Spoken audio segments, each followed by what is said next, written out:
Hi, loves. I'm just going to press live on Instagram as well. Welcome to Money Mindset Monday. Today, we're going to talk about why you may not be closing sales. Okay, what is going on, whether it's in the DMs or it's on an actual discovery call? Yeah. Call me, right? What might be going on? Okay, because you know that consciously you want to sell people into your offerings, but there seems to be a block for whatever reason. People are not saying yes, or less than what you desire are saying yes. Okay, now, caveat, you're going to get more no's than yeses, okay, statistically. But let's look at, if you know somebody is totally your ideal client, there is so much your soulmate client. You're like, yes, I would love to work with them. I would love to work with them. But yet you don't end up closing them. What's going on? Okay, so I want to go over some points for you to kind of have a mental actually, go grab a piece of paper or your journal and your pen, okay? Because I'm probably going to be riffing a little bit, and I want you to make sure you're getting these points. Of course, you can always watch the replay. So if you're here, say hello. If you're on the replay, let me know. Okay, so typically this is what I see. Number one, we get so excited. Okay, and all of these, by the way, you guys, they were my mistakes. Okay, and there are also mistakes that I see that are very common. Okay, so there's absolutely, as you know, I never say, like I always say, sorry, no shame, no judgment on yourself. Okay, this is always about learning and growing and evolving. Hey, Donalyn. And so, number one is, are you getting so excited that you kind of jump the gun and you're like, okay, here's my offering, before you've even given them a chance to really understand what their business is, what their vision is, where their struggle is, like where are they right now, where do they want to be, and what's the gaps that they need help closing. Okay, people need to feel understood. Hi, Jonathan. Before, like they really need to feel heard and seen. I mean, at the end of the day, that's all that we deeply want at the core, is to feel heard and seen, and that our prospects need to feel like, oh my gosh, you get me. You totally get me. Not only is it about traction marketing, they are seeing that in the content, that they really see themselves in your content, okay? Because really, we're mirrors for our ideal clients, and we want them to feel like, oh my gosh, everything you say about your ideal client, that's me. Okay. And so when they come in on the DMs or on a discovery call, it's really important that they feel that on a deeper level to energetically align that. So sometimes what happens is we get really excited. Like I said, I'm totally guilty of this too. And then we just say, oh my gosh, you got to come into this program because that's our current offering. And we make the assumption that they know what our offerings are. They may not know. Okay. And I'm going to say, usually people don't always know. And so it's like really listening, really tuning in and thinking about, if you have more than one offering, you really got to listen to see which offer you could best support them in. What's the best fit for them now? Okay, to help them get to where they want to go. Okay, the second one is mindset. All right, this is absolutely the biggest one. When it comes to sales, even though you consciously want to close clients into your offerings and your programs and your services, look at what might be happening from a personal and a spiritual accountability level. What is going on inside?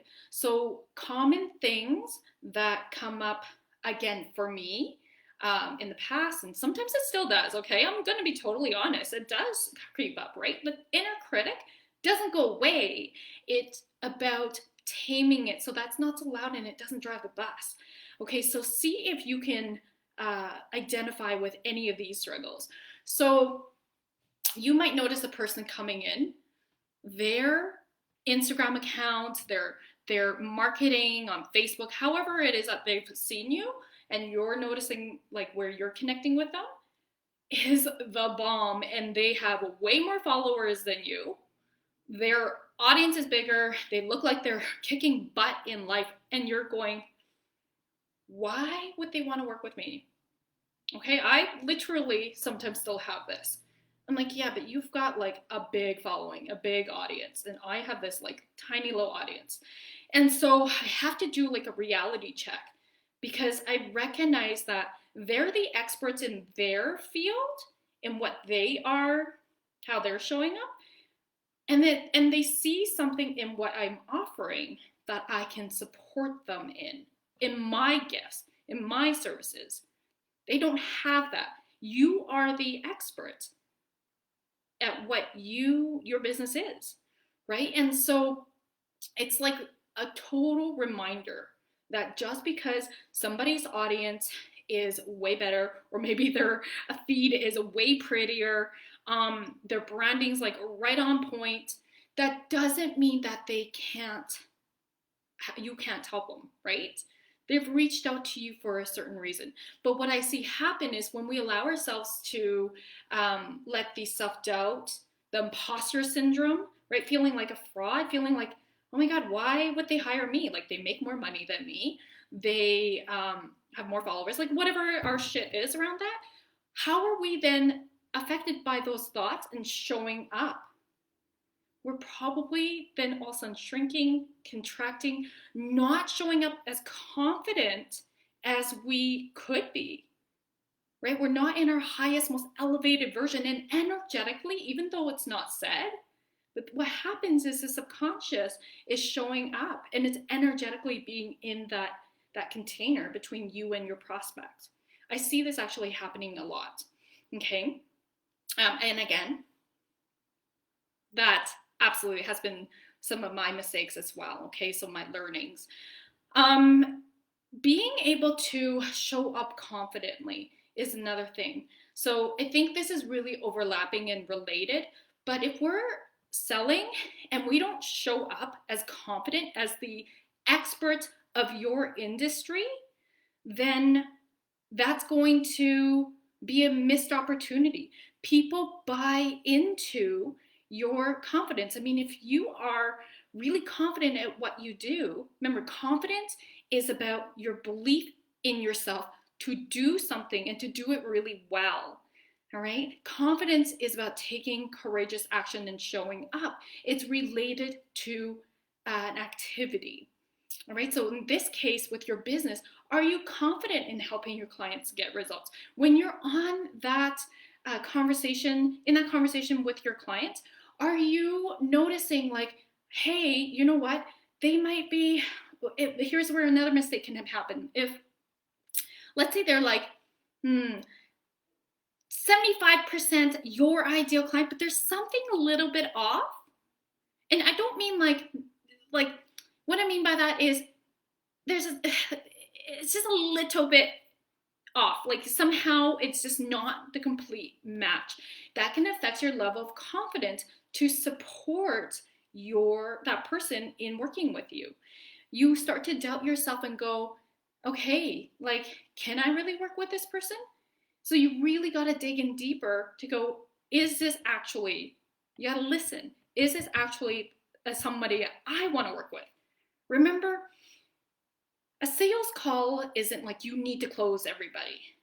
I was trained with my very first business coach to close right on the call. It was very, very masculine, and I fucking hated it. Okay, I was good at it. But what ended up happening was because I was all about like closing people on the call, even though I was able to listen really well, you know, and see where they really wanted to go and see where the gaps were, once they signed up, sometimes later on I discovered that they weren't exactly the best fit for us to work together. Okay, so that's why we need to have real clear boundaries for ourselves when we sign up to work with somebody, and really have a strong, we'll say like weeding system so that you are definitely calling in your soulmate clients. Okay, so that 75% off for me personally was perhaps they were in a business that I really don't know how to support them in growing because that's not my area of expertise. But everything else seemed to be a good fit, right? But if they wanted growth in the actual business that I don't know about, like, then I won't take them. You know, in the past, I was like, okay, let's try, right? But, and it was still results, but they might have been just different results, okay? But I'm saying the more clear you are about how you can support a person and what they want for how to be supported, that's going to serve both of you in the highest and best. And it's also going to feel easier. It's going to feel so much easier because you're not going behind the scenes, doing research and like you're trying to figure this out. Like you already know your shit, and then you can show up and just do your thing, right? And so, not that we don't continue growing, evolving, but it's really important to be really clear if this is your ideal soulmate client. Okay.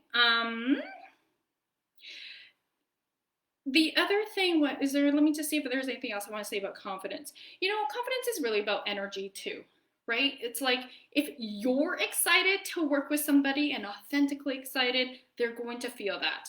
Again, if you're not jumping the gun and you truly feel like you can help this person, you can see where they're at, you can see where they want to go, you can see the gaps, and you're like, yep, and then you're really confident to see like this program here is going to really serve and support you. So the energy needs to match that, right? It needs to be in a grounded, excited way. Because if you walked into, I don't know, like a retail store and it's just like, I'll tell you a real life experience actually. So this would have been when my kids were babies. We were shopping around we were in a starter home and we're shopping around for a home to upgrade into. And we met up with a realtor, and literally the realtor just stood there in the house while we looked around on our own. Okay, and some people might like that, but that's not my idea of somebody doing their job. Like, we love when a realtor is like super hands-on, comes and looks, and are you guys like this too? And comes and looks with you, tells you and educates you about the house and what they see, why this is a good place or why maybe it's not, or some heads up, right? To me, I'm like, that is a freaking amazing realtor. Okay, that, like, I feel like they know their shit, they're an expert, and they're being truthful versus just sitting back. And so that turned us off so much. We never asked to work with that person again. And so I want you to think about, for an exercise, just as a good, because this is always really important to reevaluate yourself and to reevaluate your challenges. And with this one, let's have you evaluate where you're at with your sales. First of all, do you set goals? Okay, weekly goals or monthly goals for sales. What do you have a plan? Okay, a strategy plan to hit those goals. I'm sounding really masculine right now, but it's also really important, right? That structure, those plans, that's a masculine. And how are you going to flow into that masculine? How are you going to decide how to show up? That's the energy, that's the feminine coming in, all right? And really take a good look. Sometimes I have people who like record their sales calls, and in the beginning I used to as well. Sometimes my clients recorded and I listened to them just to give them feedback. Okay, so something to really, really notice is, okay, first of all, was this person my ideal client? Or we won't want to chalk up with, well, rejection is spirit's protection and redirection. That may be true, okay? But also, we could do something to meet it halfway to really see if we can improve. So we're not feeling like a failure. We're not feeling like, oh my gosh, I can't close, and another sales call, I hate sales calls, right? I don't want you to feel that way. Sales is fun, it's sexy, it's sacred, and I want you to be in that energy of excitement when you get on sales conversations with people, okay? And so it's really looking at your belief systems. What are some of the beliefs that are coming up for you that might be stopping you? Does the self-doubt come up? What does it say? Does the imposter syndrome come up? What does it say? Does the perfectionist, like, what does your inner critic say on these sales calls? Pay attention, because when you pay attention to what unconsciously is happening, that can shift the game for you. Okay, I'd love for you to share your takeaways from today. If you want some support in becoming a better better at sales, at soulful selling in your business, you can absolutely DM me and let's have chats and see which of my offerings would be in best support for you. Take care, my loves.